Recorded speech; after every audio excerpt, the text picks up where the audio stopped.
إن الحمد لله نحمده ونستعينه ونستغفره ونعوذ بالله من شرور أنفسنا ومن سيئات أعمالنا من يهده الله فلا مضل له ومن يضلله فلا هادي له وأشهد أن لا إله إلا الله وحده لا شريك له وأشهد أن محمدًا عبده ورسوله أرسله بالحق بشيرا ونذيرا أما بعد فإن خير الحديث كتاب الله وخير الهدي هدي محمد صلى الله عليه وسلم وشر الأمور محدثاتها وكل محدثة بدعة وكل بدعة ضلالة وكل ضلالة في النار فأعوذ بالله من الشيطان الرجيم بسم الله الرحمن الرحيم يوم نقول لجهنم هل امتلأت وتقول هل من مزيد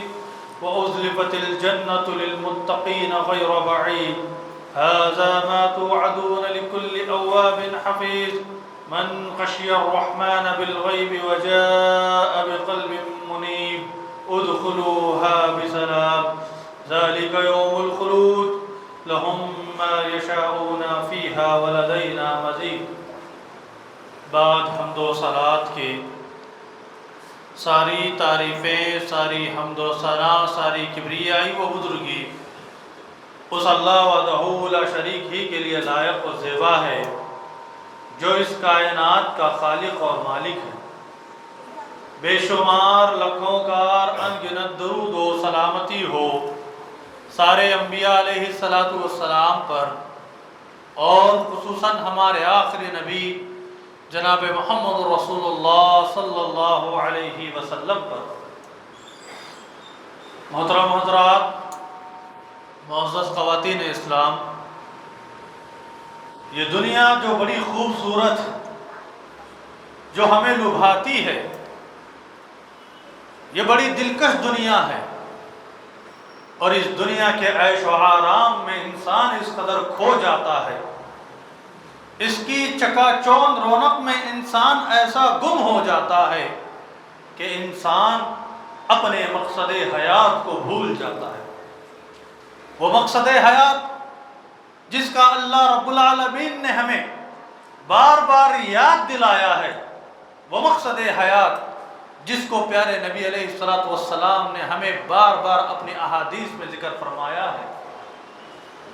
یہ مقصد حیات ہمیں یہ بتلاتی ہے کہ یہ دنیا ایک نہ ایک دن ختم ہوگی، اور اس سے پہلے جو اس دنیا میں آتا ہے اس کو ایک نہ ایک دن اس دنیا سے رخصت ہو جانا ہے۔ اس دنیا کو خوبصورت جو ہم سمجھتے ہیں، یہ چکا چوند جو دنیا ہمیں نظر آتی ہے، اس کی رونقیں جو ہمیں ہماری آنکھوں کو چکا چوند کر دیتی ہیں، ایسی دنیا ہمیں جتنی خوبصورت معلوم ہوتی ہے، جتنا ہمارا دل لبھاتی ہے، جیسے ہی ہمارا انتقال ہوتا ہے، قبر کی پہلی رات ہمارے پاس آتی ہے، یا ہم پہلے قبر کی رات میں جب داخل ہوتے ہیں تو اتنی ہی زیادہ بھیانک وہ رات ہوتی ہے، اتنی ہی زیادہ وہ خوفناک رات ہوتی ہے، اتنی ہی زیادہ ڈراؤنی وہ رات ہوتی ہے، اور اس کے لیے خوشخبری بن کر کے وہ رات ظاہر ہوتی ہے جو اس دنیا کے اندر مومنانہ زندگی گزارتا ہے۔ افسوس صد افسوس کہ انسان اس رات سے غافل ہے، انسان اس قبر کی پہلے دن سے غافل ہے، اس قبر کی تاریخی سے غافل ہے، اور افسوس تو اس بات کا ہے کہ انسان بلکہ مسلمان بھی قبر کی تاریکیوں سے، قبر کے عذاب سے، قبر کے ہولناکیوں سے لاپرواہ اور بے خبر ہے، جس کی وجہ سے انسان زندگی کے اس چکا چوند زندگی میں مست و مگن ہے، اور یہ سوچتا ہے کہ اسے اس دنیا میں ہمیشہ رہنا ہے، جبکہ یہ دنیا عارضی دنیا ہے، ہمارے لیے ابدی اور دائمی دنیا آخرت کی دنیا ہے، وہاں ہمیں ہمیشہ ہمیشہ کے لیے رہنا ہے، لیکن اس کی جو پہلی منزل ہے وہی قبر کی منزل ہے، اور اس قبر میں ہم سے سوالات ہوں گے۔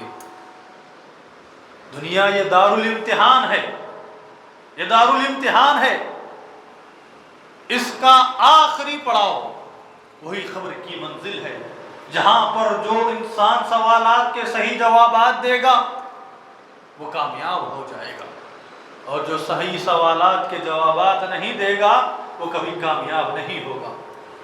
یہ ایسے سوالات نہیں ہے کہ انسان جس کو تلاش کرے، بلکہ اللہ تبارک و تعالیٰ نے جناب محمد رسول اللہ صلی اللہ علیہ وسلم نے ان سارے سوالات کو واضح کر دیا، اس کے جوابات بھی ہمیں بتلا دیے، اور اگر کوئی انسان اس کو رٹ کر کے بھی جائے تو بھی اس کے لیے کوئی فائدہ نہیں ہے۔ اور آپ صلی اللہ علیہ وسلم نے فرمایا کہ قبر بڑی آزمائش کی جگہ ہے۔ فرمایا ان هذه الامه تبتلى في قبورها، کہ میری امت کو قبر کے آزمائشوں میں مبتلا کیا جائے گا۔ اور کیا ہے وہ آزمائش؟ ہے یہی جب مردے کو جب داخل کیا جاتا ہے تو اس کے ساتھ سوالات شروع ہو جاتے ہیں۔ پہلے نبی صلی اللہ علیہ وسلم نے سوالات بھی بتلا دیے کہ کیا سوالات ہیں، اور اس کے جوابات بھی بتلا دیے کیا ہے جوابات۔ فرمایا صلی اللہ علیہ وسلم نے ایک انصاری کی صحابی کی قبر کھودی جا رہی تھی، آپ صلی اللہ علیہ وسلم قبرستان میں تشریف فرما تھے، اپنے صحابہ کرام بھی موجود تھے۔ آپ صلی اللہ علیہ وسلم نے فرمایا کہ اس قبر کے لیے تیاری کرو اور اس کے عذاب سے پناہ مانگو، اس قبر کے لیے تیاری کرو اور اس کے عذاب کے لیے پناہ مانگو۔ کیوں؟ کیونکہ انسان کے لیے جب اس کی موت کا وقت آ جاتا ہے تو فرشتے نازل ہوتے ہیں، اچھے انسان کے لیے بہترین فرشتے جنتی لباس اور جنتی خوشبو کے ساتھ حاضر ہوتے ہیں۔ ایک لمبی طویل حدیث ہے، میں اس کو مختصر کرتے ہوئے آپ کے سامنے رکھنا چاہوں گا۔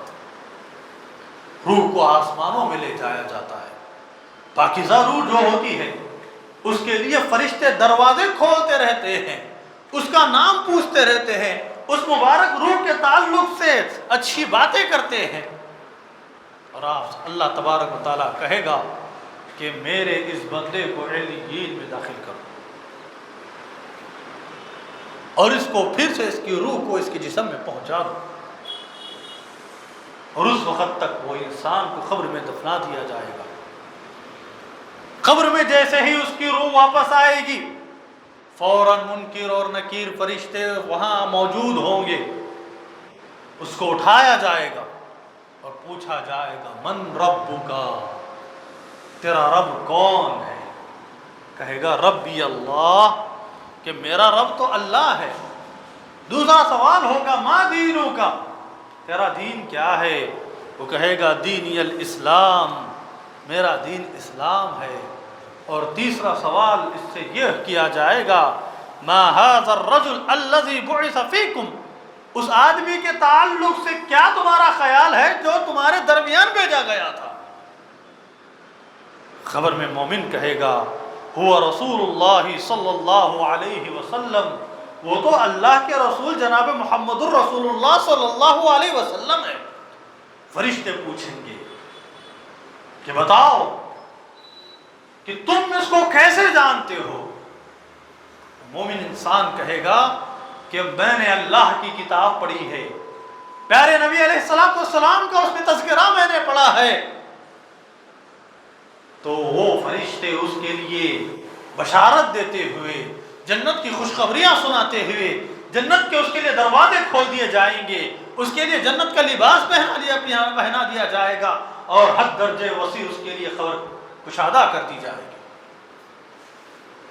یہ ایک مومن کے ساتھ رویہ کیا جائے گا۔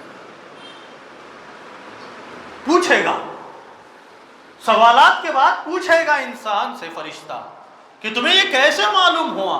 تو کہے گا کہ مجھے اللہ کی کتاب کے ذریعے سے یہ ساری چیزیں معلوم ہوئی ہے۔ تو میری خطبے کا عنوان بھی یہی ہے کہ قبر کے سوالات اور کامیاب زندگی کے جوابات۔ تو وہی ہے کہ انسان اللہ کی کتاب کو پڑھے گا اور اس سے سمجھ کر کے وہ دین پر عمل کرے گا۔ اور ذرا دیکھیے کافر اور منافق کے ساتھ کیا رویہ ہوگا۔ کافر کہے گا، اس سے جب سوالات کیے جائیں گے کہ مر ربو کا، وہ کہے گا ہا لا ادری لا ادری، منافق بھی کہے گا، کافر بھی کہے گا۔ منافق تو وہ ہے جس نے بظاہر ایمان تو لایا، اسلام کی تعلیمات پر عمل کرنے کی ظاہری کوشش تو کی، اللہ کو جاننے کی ظاہری کوشش اس نے کی، پھر بھی کہے گا ہاں ہاں لا ادری۔ وہ نبی پر تو ایمان لایا ہوگا، وہ دین اسلام پر بظاہر اسلام تو قبول کیا ہوگا، لیکن کہے گا ہاں ہاں لا ادری، میں نہیں جانتا، میں نہیں جانتا۔ بس اتنا کہے گا کہ میں نے نبی کے بارے میں لوگوں سے کچھ کہتے ہوئے سنا ہے، تو ایک غیبی آواز آئے گی، یہ جھوٹ کہتا ہے۔ اس کو ساری چیزیں معلوم تھی کہ یہ نبی برحق ہے، یہ نبی سچا ہے، اس کا راستہ صحیح ہے، اس کے راستے پر چلنے والوں کو رب العالمین جنت نصیب فرماتا ہے۔ اس ساری چیزیں کرنے کے باوجود اس نے روگردانی کی، اس نے منہ موڑا، اس نے نافرمانی کی، اس نے گناہ کے راستے کو اختیار کیا۔ ندا آئے گی خبر میں، اس کے بعد سے اس کے لیے عذابات کا سلسلہ شروع ہو جائے گا۔ لیکن حضرات، میرے عنوان کا دوسرا پہلو، اس کی کامیاب زندگی کے لیے ہمیں کیا کرنا چاہیے؟ ہمیں قبر کے عذاب سے بچنے کے لیے، قبر کے اس مرحلے کو کامیاب طریقے سے پار کرنے کے لیے کیا کرنا چاہیے؟ ایسا کون سا عمل ہے جس کو ہم کر کے قبر کے جوابات ہمارے لیے آسان ہو جائے؟ علامہ سفیان ثوری رحمۃ اللہ علیہ فرماتے ہیں، من اکثر من ذکر القبور وجد روضۃ من ریاض الجنہ، جس نے بار بار اپنے قبری زندگی کو یاد کیا، وہ جنت کے ٹکڑوں میں سے ایک ٹکڑا پائے گا۔ اور ومن غفل عنہ، اور جو کوئی اس سے غافل رہا، فرماتے ہیں وجد حفرۃ من حفر النار، تو وہ آگ کے حصوں میں سے ایک حصہ پائے گا۔ اور فرمایا علیکم بالعمل الصالح، تمہارے لیے ضروری ہے کہ تم نیک عمل کرو۔ کیوں؟ فَإِنَّهُ أَنِيسُكَ فِي قَبْرِكَ، یہی نیک اعمال تمہارا قبر میں تمہارا ساتھی بن کر کے رہے گا۔ نیک اعمال، نیک اعمال ہمارے لیے سب سے زیادہ ضروری ہے۔ اور قرآن مجید نے اس قبر کی زندگی کو آسان ان لوگوں کے لیے بنایا ہے، اس کا ذکر کرتے ہوئے فرماتا ہے یثبت اللہ الذین آمنوا بالقول الثابت فی الحیاۃ الدنیا وفی الآخرۃ ویذل اللہ الظالمین ویفعل اللہ ما یشاء، کہ اللہ تبارک و تعالیٰ نے ان ایمان والوں کو ثابت قدمی عطا کر دی، دنیا میں بھی اور اخروی زندگی میں بھی۔ اور اس آیت کو تمام مفسرین کرام نے کہا ہے کہ یہ آیت قبر سے تعلق رکھتی ہے۔ یہ آیت قبر سے تعلق رکھتی ہے۔ یہ آیت کیا ہے؟ فرمایا امام ابن کثیر رحمۃ اللہ علیہ نے کہ اس سے مراد یہ ہے کہ جو ایمان لاتے ہیں اور ثابت قدمی کے ساتھ اس دین پر عمل کرتے ہیں، تو اللہ تبارک و تعالیٰ انہیں دنیا میں بھی ثابت قدم رکھتا ہے اور اخروی زندگی میں بھی ثابت قدم رکھتا ہے۔ کامیاب ہو گئی اس کی زندگی۔ ثابت قدم رکھنے کا مطلب کیا ہے؟ جو میں نے مومن کا تذکرہ کیا ہے، سوالات و جوابات کی شکل میں مومن جس طریقے سے جواب دے گا وہی ثابت قدم۔ یثبت اللہ الذین آمنوا بالقول الثابت، اور قول ثابت سے مفسرین اکرام نے کہا ہے کہ یہ قول ثابت لا الہ الا اللہ ہے۔ کیا ہے؟ لا الہ الا اللہ، یعنی ایک اللہ کا اقرار کرنا، سب سے پہلی چیز یہی، ایک اللہ کا اقرار کرنا، اس پر جم جانا۔ ذرا غور کیجئے، اصحاب کہف بھی وہی لوگ تھے جنہوں نے ایک اللہ کا اقرار کیا تھا، معبودان باطلوں کو ماننے سے انکار کر دیا تھا۔ تو اللہ تبارک و تعالیٰ نے بھی کہا ان کے تعلق سے کہ یہ وہ لوگ تھے جو اپنے ایمان پر استقامت کے ساتھ زندگی گزارنے والے تھے، وہ نوجوان تھے۔ اور پیارے نبی علیہ السلام کے زمانے میں ایک صحابی رسول آتے ہیں اور آ کر کہتے ہیں اللہ کے رسول، اے اللہ کے رسول صلی اللہ علیہ وسلم، مجھے کوئی ایسی بات بتائیے کہ اس کے بعد مجھے پھر کسی اور سے پوچھنے کی ضرورت نہ پڑے۔ آپ صلی اللہ علیہ وسلم نے فرمایا قل آمنت باللہ ثم استقم، کہو میں ایمان لایا اور اس پر جم گیا، میں اس پر جم گیا۔ مصیبتیں آئی، پریشانیاں آئی، بے شمار زندگی میں اتار چڑھاؤ آئے، یا پھر حرص و طمع کے کئی راستے آئے، یا پھر دل لبانے والے یہ دنیا کے عیش و آرام آئے، ان ساری چیزوں کو چھوڑ کر کے بندہ ایک اللہ کی عبادت میں لگ جائے، اپنے دین پر مکمل طریقے سے پابند ہو جائے، تو پھر اس کے لیے یہ قول ثابت ہے، وہی ہے آمنت باللہ ثم استقم۔ ہلے بہانے اختیار نہیں کرنا ہے، ایمان لا لیے تو بات ختم ہے، اسلام پر عمل کرنا ہے تو پھر کرنا ہے۔ یہ نہیں ہے کہ فلاں کام میں مصروف تھا اس لیے نماز چھوڑ دی، اللہ تعالیٰ اس عذر کو قبول نہیں کرے گا۔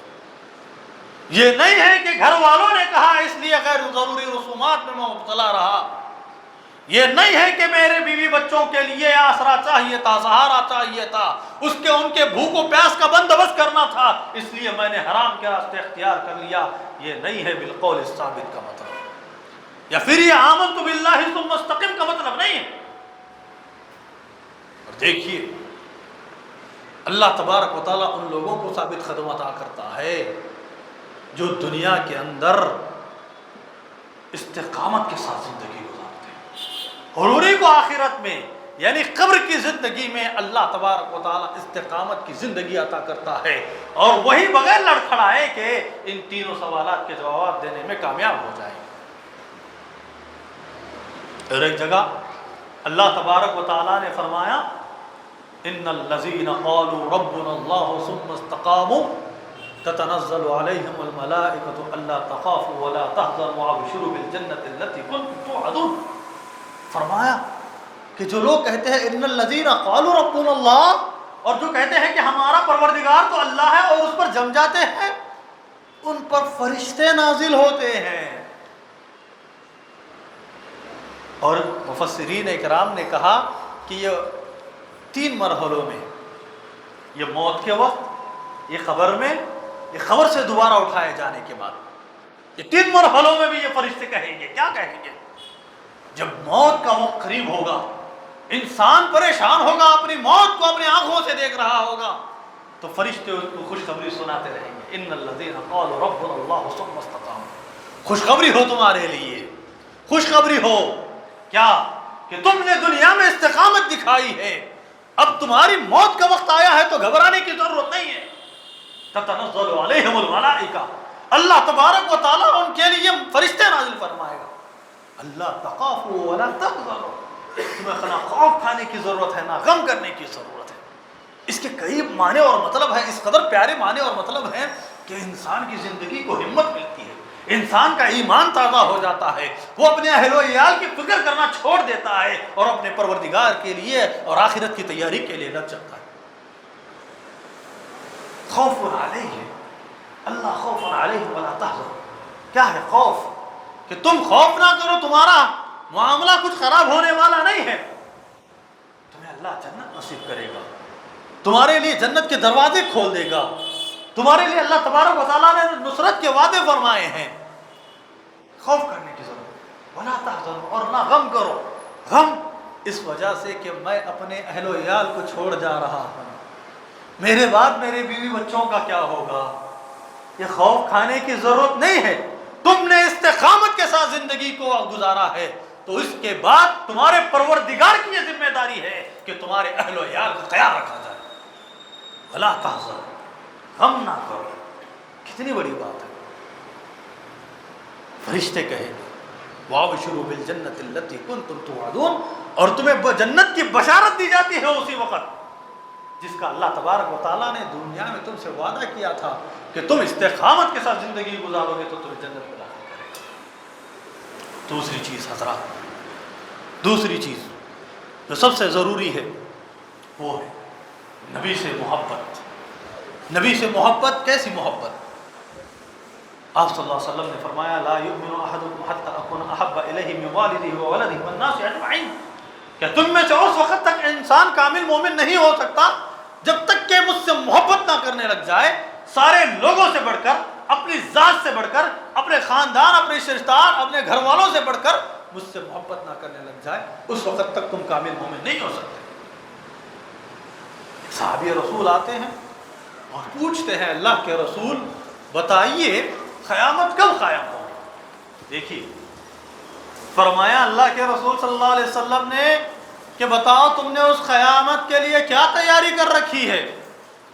فرمایا سادہ نہیں اللہ کے رسول، انی احب اللہ ورسولہ صلی اللہ علیہ وسلم، تو کہا کہ اللہ کے رسول بس میں اللہ اور اس کے رسول سے بڑی سچی محبت کرتا ہوں، سچی محبت کرتا ہوں۔ آپ صلی اللہ علیہ وسلم نے فرمایا انت مع من احببت، سارے صحابہ بیٹھے ہوئے ہیں، کہنے لگے اللہ کے رسول جاؤ تم اس کے ساتھ ہوگے جس سے تم محبت کرتے ہو۔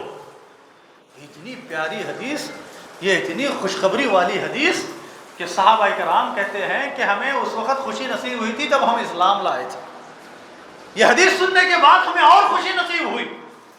اور امام اور حضرت انس رضی اللہ تعالیٰ عنہ فرماتے ہیں، کیا کہتے ہیں آگے حضرت انس رضی اللہ تعالیٰ عنہ، فَأَنَا أُحِبُّ النَّبِيُّ صلی اللہ علیہ وسلم وَأَبَا بَكْرَ وعمر وارجو ان اکون معهم بحبه واياهم وان لم اعمل بمثل اعمالهم، کہ میں نبی سے محبت کرتا ہوں، میں ابو بکر سے محبت کرتا ہوں، میں عمر سے محبت کرتا ہوں، اور یہی میری محبت کی وجہ سے پروردگارہ انشاءاللہ باذن اللہ اللہ رب العالمین مجھے ان کے ساتھ جنت میں رکھے گا، گرچہ کہ میرے اعمال ان کے برابر نہیں ہیں۔ کتنی بڑی بات ہے، کتنی پیاری بات ہے، اور کتنی ایمان کو بڑھانے والی بات ہے کہ میرے اعمال ایک ادنا سے صحابہ سے ہو نہیں سکتے، لیکن ہم ان سے محبت کی وجہ سے، ہم ان سے محبت کی وجہ سے ہم ان کے ساتھ جنت میں رہ سکتے ہیں۔ ذرا غور کر کے دیکھیے کہ یہ وہ مہینہ ہے جس میں مسلمانوں کا ایک گروہ، ایک دشمنان اسلام ہمارے صحابہ اکرام کو گالیاں دیتا ہے، خصوصاً ابو بکر و عمر رضی اللہ تعالیٰ عنہ کو گالیاں دیتا ہے۔ اور میرے نبی کی بات سن لیجئے، اور صحابہ اکرام کی ابو بکر اور عمر سے محبت دیکھ لیجئے کہ کہتے ہیں کہ میری محبت ابو بکر و عمر سے رہنے کی وجہ سے اللہ تبارک و تعالیٰ مجھے ان کے ساتھ جنت میں رکھے گا، گرچہ کہ میرے اعمال ان کے برابر نہیں۔ اور آج ہم زبانیں کھولتے ہیں ان کے لیے، آج ہم ان کے لیے برا بھلا کہتے ہیں، اور ہمارے مسلمانوں کے صفوں میں کچھ ایسے نادان لوگ، ایسے کمزوری ایمان لوگ موجود ہیں جو صحابہ اکرام کو گالیاں دیتے ہیں، جو صحابہ اکرام کو برا بھلا کہتے ہیں۔ اور حال ہی میں چند دن پہلے، چند روز پہلے ایک انسان کا انتقال ہوتا ہے جو صحابہ کرام کو لعن طعن کرتا تھا، جو صحابہ کرام کو برا بھلا کہتا تھا۔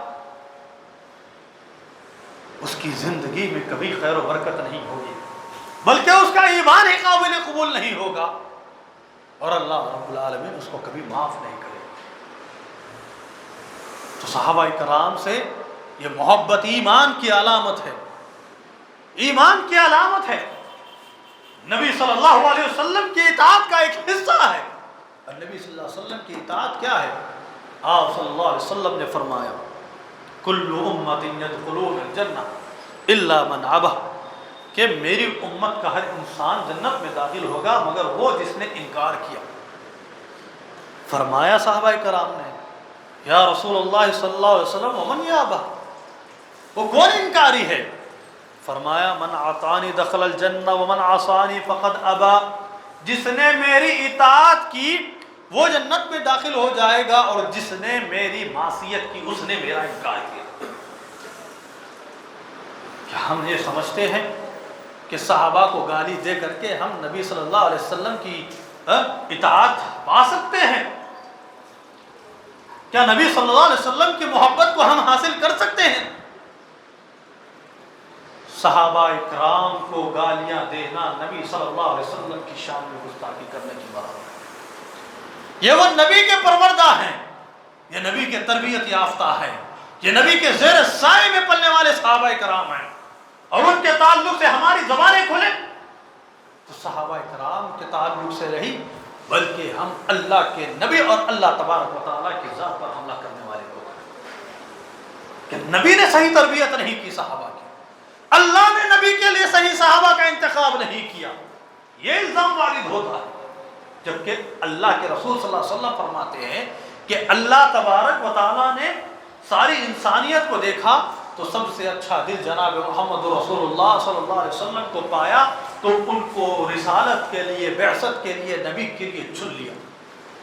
نبی کے بعد جب ساری انسانیت میں اللہ تعالیٰ نے لوگوں کے دلوں کو جھانکا تو صحابہ کرام کے دل سب سے پاکیزہ پائے، تو اللہ تبارک و تعالیٰ نے نبی کے ساتھی داروں کے لیے نبی صلی اللہ علیہ وسلم کے صحابہ کو منتخب کر دیا۔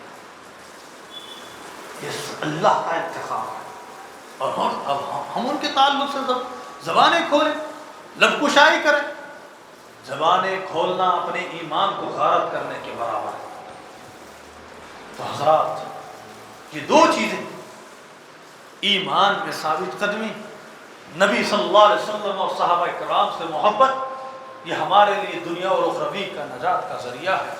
تو اللہ تبارک و تعالیٰ سے دعا ہے کہ پروردگارہ ہمیں صحیح دین پر عمل کرنے اور استقامت کے ساتھ زندگی گزارنے کی توفیق عطا فرمائے، اور پروردگارہ تو ہمیں قبر کے عذاب سے بچا، جہنم کے آگ سے بچا، قبر کے سوالات سے بچا، قبر کی وحشتوں سے بچا، قبر کی تاریکیوں سے بچا۔ پروردگارہ ہمارا خاتمہ بالخیر فرما، پروردگارہ ہمارا خاتمہ ایمان پر فرما، پروردگارہ جب ہم اس دنیا سے رخصت ہوں تو ہم تجھ سے راضی اور تو ہم سے راضی ہو جائے، آمین۔ وآخر دعوانا ان الحمد للہ رب العالمین۔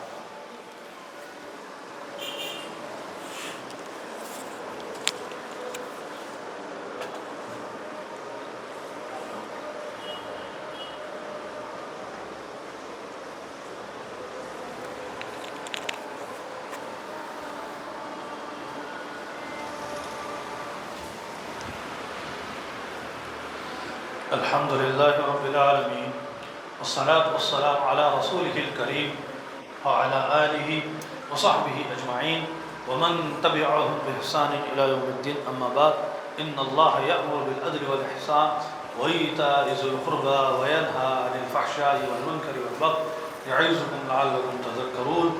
سبحان ربک رب العزة عما یصفون وسلام علی المرسلین والحمد للہ رب العالمین۔